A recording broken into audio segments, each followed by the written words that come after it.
Hello and welcome back to my channel that economic Pathshala by doctor Ananya. आज हम बात करने वाले हैं about the economic current affairs for the month of March, that is 16th of March to 22 of March. Moving on to the first news. So very first news is that WPI inflation on an 11-month high of 2.13%. तो आप देख सकते हैं जैसे कि हमारा WPI that is wholesale inflation है वो 11 मंथ के हाई पर है। जनवरी में इट इज़ 1.81% एंड फेब में है 2.13%। फोर्थ कॉन्जिक्यूटिव मंथ है जब हमारा WPI जो है वो इंक्रीज़ हो रहा है। So what is WPI? Wholesale price index. तो प्राइस को मापने के हमारे पास दो तरीके हैं, that is first is CPI consumer price index and second is WPI। CPI क्या होता है? जब हम कंज्यूमर लेवल पर, रिटेल लेवल पर इन्फ्लेशन को देखते हैं कि गुड्स एंड सर्विसेज में कितना इंक्रीज आ रहा है रिटेल लेवल पर, ठीक है, यानी कि जो आप गुड्स एंड सर्विसेज परचेज कर रहे हैं उस लेवल पर। और जब हम प्रोड्यूसर या होलसेल लेवल की बात करते हैं तो हम किसकी बात करते हैं? WPI की। तो टिल 2014 हम क्या कर रहे थे? WPI यूज़ कर रहे थे, बट इसका एक ड्रॉबैक था कि ये सिर्फ गुड्स को लेता था, सर्विसेज को नहीं लेता था। That's why we switch to on to CPI, right. अब अगर हम डिफरेंस की बात करें तो आप देख सकते हैं कि CPI जो है वो कंज्यूमर या रिटेल लेवल पे करता है, जबकि होलसेल लेवल पे करता है WPI, ठीक है। It measure the cost of living, कि आपका टोटल जो खर्च है रहने का वो कितना हो रहा है, और कॉस्ट ऑफ प्रोडक्शन कितनी है वो होलसेल प्राइस इंडेक्स से पता चलता था। नाउ इसमें हम गुड्स एंड सर्विसेज दोनों इंक्लूड करते हैं, food, rent, education and health care, और इसमें सिर्फ गुड्स आते हैं, सर्विसेज नहीं आती है, यही इसका ड्रॉबैक है। अब अराउंड ये जो है इसको आप थोड़ी देर के लिए स्किप कर सकते हैं क्योंकि वेटेज चेंज हो चुके हैं, जो कि मैं आपको ऑलरेडी पढ़ा चुकी हूँ, ठीक है। बट इसमें जो भी है this point is correct till now कि जो CPI है उसमें आपकी वेटेज जो है फूड की वो हाई है, जबकि WPI में कम होती है। Now it is prepared by NSO under the MOSPI, that is Ministry of Statistical and Program Implementation। उसके अंडर है नेशनल स्टैटिस्टिकल ऑफिस उसके द्वारा, और WPI जो है ऑफिस ऑफ इकोनॉमिक एडवाइजर जो है under ministry of commerce and industry. Now base year की बात करें, this is also got change, या आप मुझे बताएंगे क्या इसका बेस ईयर जो है 2022-23 हो चुका है और क्या इसका 2024 हो चुका है, या आप मुझे लिखकर बताएंगे। और it is published by NSO and this is published by DPIIT, that is department of promotion of industry and internal trade, right. So ये था basic difference between CPI and WPI। अब इसको भी आप स्किप कर सकते हैं क्योंकि ये चेंज हो चुका है, तो मैं आपको न्यू जो है वो बता चुकी हूँ। ये इसमें आप याद रख सकते हैं, that is on the 14th of every month जो है ये पब्लिश होता है डाटा किसका? WPI का। बस ये पॉइंट आपको यहाँ पे ध्यान रखना है। Next one is Argentina withdraws from the WHO. Now what is that? Argentina जो है जो कंट्री है उसने विड्रॉ कर लिया WHO से, that is world health organization से। अगर आप मुझे फॉलो कर रहे हैं फ्रॉम 2026 तो आपको याद होगा मैंने पढ़ाया था कि जनवरी में जो हमारा USA है उसने WHO से विड्रॉ कर लिया था, स्टेटिंग दैट कि जब कोविड-19 पेंडेमिक आया था तो जो भी पैसा हम WHO को फंडिंग देते हैं उसने उसका सही इस्तेमाल नहीं किया था। सेम रीज़न देते हुए अर्जेंटीना ने भी क्या कर दिया? बैकआउट कर दिया है, क्विट कर दिया है, विड्रॉ कर लिया है। And it was announced by the president Javier Milei जो है अर्जेंटीना के, उन्होंने अनाउंस किया है। ये प्रोसेस उन्होंने 2025 में कर दिया था। फॉर्मली जो कहते हैं विड्रॉ उन्होंने 17th of March को कर दिया था। नॉट सो इम्पॉर्टेंट, बस आपको ये पता होना चाहिए कि WHO क्या है? एक इंटरनेशनल ऑर्गेनाइजेशन है जो कि किसके लिए काम करती है? अबाउट द हेल्थ रिलेटेड जो भी चीज़ें होती हैं उसके लिए काम करती है। अब क्या आप मुझे नीचे कमेंट बॉक्स में बता सकते हैं कि WHO जो है वो कब बना था, या उसके जो भी स्टैटिक फैक्ट्स हैं क्या आप मुझे नीचे लिख के बता सकते हैं? तो चलो ठीक है। और एक और चीज़ कि 7th of April को ये फॉर्म हुआ था 1948 में, जिसके डे पर हम क्या बनाते हैं? वर्ल्ड हेल्थ डे भी बनाते हैं। ये आपको बात याद रखनी है। चलो मैं ये बता देती हूँ, इसका हेडक्वार्टर जो है वो है जनेवा के स्विट्ज़रलैंड में, ठीक है। जनेवा के स्विट्ज़रलैंड में इसका हेडक्वार्टर है, और 194 मेंबर्स इसके मेंबर्स हैं 194, और इसके जो लीडर हैं या डायरेक्टर जनरल जो हैं वो है टेड्रोस अधानोम, ठीक है। These are all the static facts of WHO. Moving on to the next news, Government of India approved 1,250 crore information technology special economic zones in Puducherry.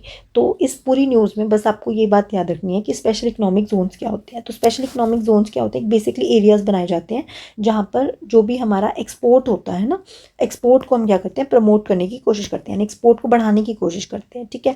कैसे? वहाँ पे टैक्सेस जो है उनको कम किया जाता है, FDI जो है इन्वेस्टमेंट को बढ़ावा दिया जाता है, ठीक है, इंसेंटिव दिया जाते हैं। इससे फिर क्या होता है? एम्प्लॉयमेंट भी क्रिएट होता है। तो स्पेशल इकोनॉमिक जोन का मेन ये पर्पस है, आप यहाँ से पढ़ भी सकते हैं। It is a specially designated geographically bounded area with in the country that operates under more liberal laws than the rest of the nation, acting as a foreign territory for tax and trade purpose. ठीक है, it is design to boost foreign investment, promote exports, create employment and offer tax incentives to the business within their territory।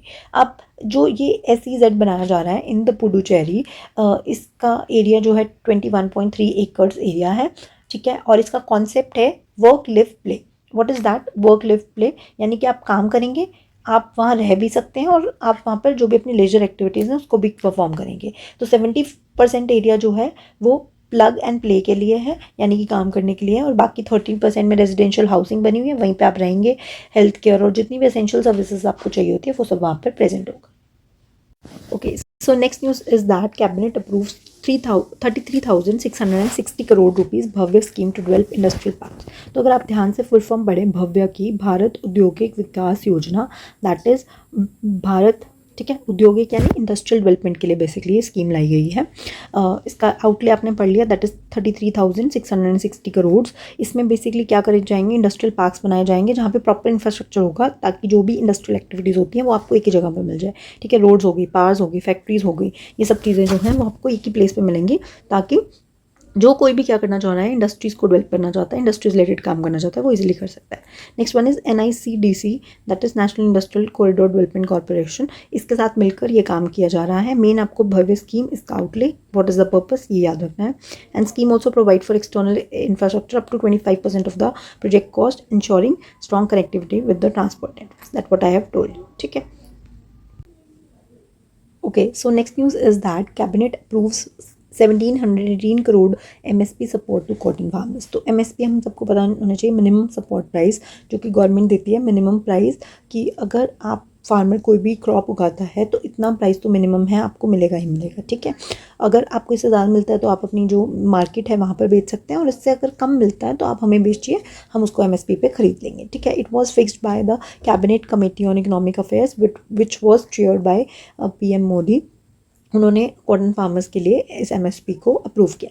Now question is, क्या हमें याद रखना है amount? No, आपको सिर्फ ये याद रखना है कि MSP कौन डिसाइड करता है, CCEA।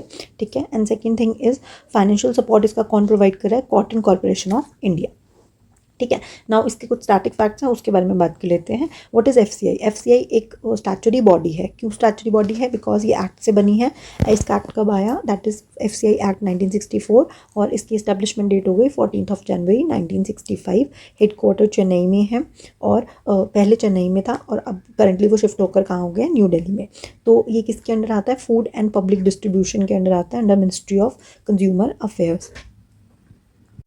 So next thing is कि जो FCI है वो मैंने जैसे आपको बताया स्टैचुरी बॉडी है, जिसका मेन काम क्या है, प्रोक्यूर करना, मतलब कि फार्मर से जो भी वो खाना, जैसे हमने बताया फूड ग्रेन्स वो उगाते हैं, उनसे खरीदना, उसको स्टोर करना, फिर उसको ट्रांसपोर्ट करना, और फिर डिस्ट्रीब्यूट करना उन फूड ग्रेन्स को। किन को देना है, डिस्ट्रीब्यूट करना है? जो कि BPL पीपल है, जो बिलो पॉवर्टी लाइन है, ताकि फूड सिक्योरिटी हमारी कंट्री में बनी रहे। राइट, तो ये मेन काम है किसका, FCI का। आई होप आपको ये समझ में आ गया होगा। इसी से रिलेटेड एक और कॉन्सेप्ट है APC and CACP।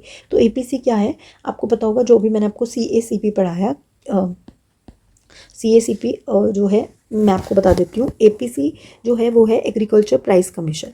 Basically agriculture price commission 1965 में सेटअप हुई थी। इसका मेन काम क्या था, जो भी फार्मर्स से हम क्रॉप्स ले रहे हैं, यानी जो भी सामान उगा रहे हैं उनसे वो लेंगे, उसका प्राइस डिसाइड करना कि किस प्राइस पे हम उनसे लेंगे। फॉर एग्जांपल एक फार्मर है, अगर वो वीट उगाता है तो उस वीट का क्या से रेट होना चाहिए पर क्विंटल, हमने कहा से 2000 रुपये होना चाहिए, ये MSP है। इसको डिसाइड करने का काम पहले किसका था, APC का।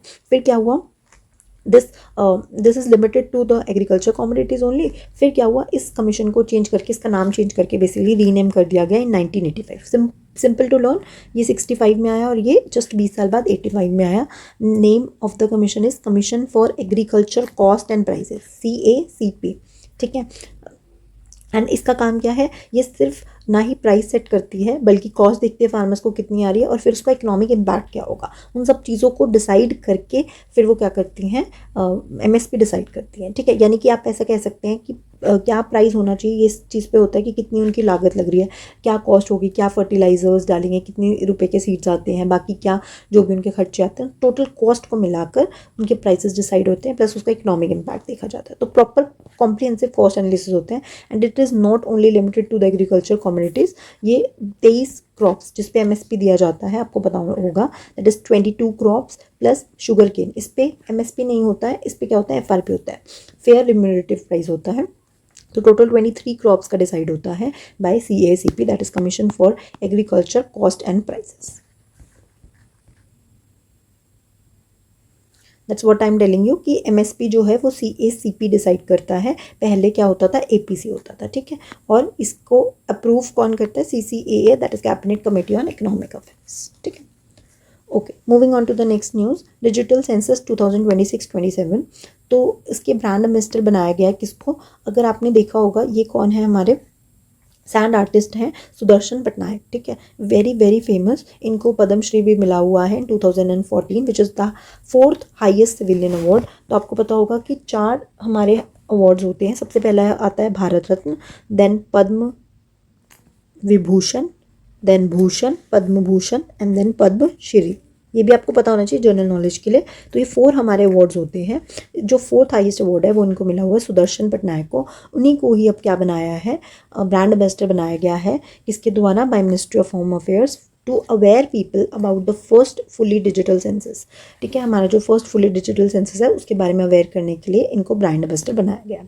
अब अबाउट द डिजिटल सेंसस जो भी अभी तक है, सारी इन्फॉर्मेशन मैंने आपको एक अलग से वीडियो बना रखा है, आपको नीचे मैं डिस्क्रिप्शन बॉक्स में डाल दूंगी, वहाँ से आप जाकर इसको देख सकते हैं। मैंने प्रॉपर चैनल पे बना रखी है इसकी वीडियो, आप वहाँ पे देखेंगे तो आपका जो भी 26-27 का टोटल जो भी से कंटेंट है डिजिटल सेंसस का, वो आपको वहाँ पे मिल जाएगा।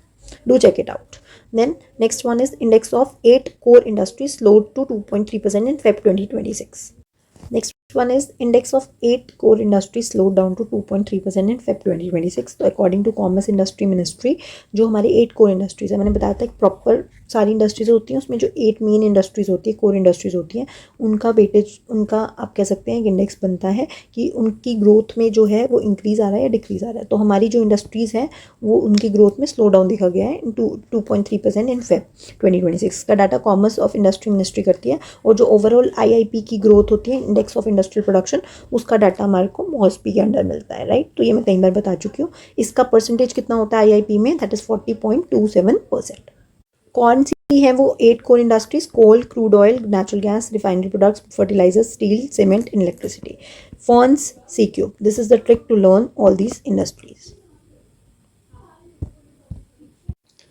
अब जैसे कि मैंने आपको बताया कि 8 कोर इंडस्ट्रीज का इंडेक्स होता है, दैट इज हम परफॉर्मेंस देखते हैं 8 कोर इंडस्ट्रीज कैसे परफॉर्म कर रही हैं। IIP का एक लीड इंडिकेटर है, office of economic adviser ministry of commerce and industries को पब्लिश करती है। इसका बेस ईयर 2022-23 है एंड ये मंथली डाटा जो पब्लिश करती है, ठीक है। Moving to the last news, that is RBI board approves budget for the financial year 2026-27 and launches Utkarsh 3.0 strategy framework. Now 62nd जो सेंट्रल बोर्ड की मीटिंग हुई है, अगर हम उसकी बात करें तो उसमें गवर्नमेंट ने एक तो बजट अप्रूव किया है, ठीक है, कि जो भी नॉर्मल फंक्शंस होते हैं उसके लिए कितना पैसा जाएगा, RBI ने वो चीज़ अप्रूव किया। सेकंड थिंग इज़ उत्कर्ष 3.0 लाया है। इट्स बेसिकली जो भी उनकी डे टू डे वर्किंग है उसको और बेटर और मॉडर्नाइज करने के लिए उन्होंने उत्कर्ष 3.0 को जो है लॉन्च किया। यहाँ पे टेक्निकल टर्म्स में लिखा, मैंने आपको बहुत सिंपल टर्म्स में समझा दिया, विच विल वर्क्स फॉर 2026-29, ठीक है, 3 ईयर्स के लिए आता है। हर 3 साल में वो करते हैं, जिसमें वो भी अपना जो भी वर्क है, डे टू डे फंक्शनिंग है, उसको कैसे स्मूथ आउट करेंगे, उसको कैसे बेटर कर सकते हैं, मॉडर्नाइज कर सकते हैं, उसके बारे में बताते हैं, ठीक है। Now here are some of the static facts about the RBI कि RBI की full form, it was formed under act 1934, established on 1935, ठीक है। हेडक्वार्टर मुंबई में है, पहले जो है कोलकाता में था, then shifted to Mumbai on 1937, nationalise हुआ था 1949 में। Sanjay Malhotra 26th RBI governor है। RBI का एम्बलम है टाइगर और पाम ट्री, ठीक है। देन RBI जो है वो कॉइन्स इशू करता है अंडर द कॉइनेज एक्ट 2011 और it was minted by government of India. Mumbai, Kolkata, Hyderabad और नोएडा 4 जगह मिंट है, ठीक है। MKHN, महेश कुमार का house number, that is Mumbai, Kolkata, Hyderabad, Noida. Maximum denomination जिसका कॉइन बन सकता है वो है 1000 रुपीज़ और रुपी जिसका बन सकता है वो है 10,000 रुपीज़। फर्स्ट गवर्नर थे sir Osborne Smith. First Indian governor थे CD देशमुख जो कि थर्ड गवर्नर थे अगर हम देखें, और लॉन्गेस्ट सर्विंग गवर्नर हो गए बेनिगल रामाराव, ठीक है। तो ये सारी कुछ बेसिक फैक्ट्स हैं जो आपको बताना चाहिए। इंपॉर्टेंट सब्सिडीज ऑफ RBI, ये 5 सब्सिडीज हैं, इनको आप पढ़िए, इनको याद कर लीजिए। लास्ट फैक्ट जो आपको और पता होनी चाहिए, दैट इज़ 4 हमारे डिप्टी गवर्नर हैं करंटली RBI के, चेंज होते रहते हैं। तो आप मेक श्योर करें जब आप वीडियो देख रहे हैं, अगर आप करंटली देख रहे हैं तो ठीक है, बट अगर नहीं देख रहे हैं तो प्लीज़ आप एक बार गूगल कर लें अगर आप लेटर ऑन देख रहे हैं तो। T Ravishankar, doctor Poonam Gupta, Swaminathan Janaki Raman and Shirish Chandra Murmu, ठीक है। नाउ RBI के सेंट्रल बोर्ड्स में एक RBI के गवर्नर होते हैं, 4 deputy governors this one, 4 local board से, 2 मिनिस्ट्री ऑफ फाइनेंस से और 10 गवर्नमेंट नॉमिनेटेड एम्प्लॉयज़ होते हैं, ठीक है। तो टोटल करके हमारे 21 मेंबर्स होते हैं in the RBI central board. तो दिस आर द बेसिक चीज़ें जो आपको RBI का बेस है, स्टैटिक है, जो कि आपको मतलब याद रखनी है। So this is all about this week की न्यूज़। अगर आपको कुछ भी समझ नहीं आता तो आप नीचे कमेंट बॉक्स में लिख सकते हैं, और अगर कोई सजेशन है तो वो भी नीचे कमेंट बॉक्स में लिख सकते हैं। Till then, thank you and bye bye.